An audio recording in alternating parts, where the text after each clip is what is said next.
यावल तालुक्यातील पिंपरी ह्या गावात प्रेमसंबंधातून मामाकडून भाषेवर जीव घेणा हल्ला झाला आहे. चेतन वासुदेव कोडी या मुलासोबत मुलीचे संबंध असल्याने मामाला राग अनावर आला आणि मुलीवर प्राणघात हल्ला केला.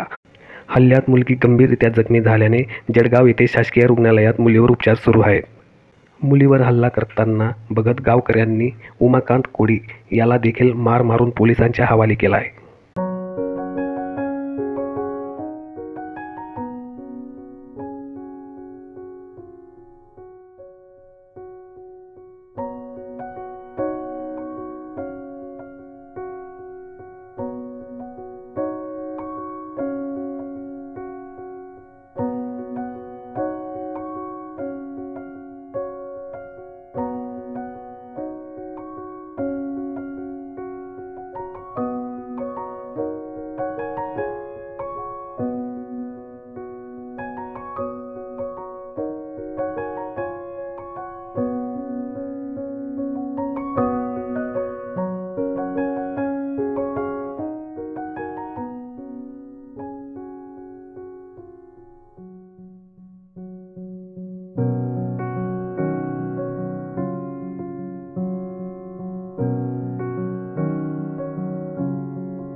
तर मित्रांनो, कसा वाटला तुम्हाला हा व्हिडिओ? जर का हा व्हिडिओ आवडला असेल तर व्हिडिओला लाईक आणि चॅनलला सबस्क्राईब नक्की करा आणि बेल आयकॉन नक्की प्रेस करा. जय महाराष्ट्र.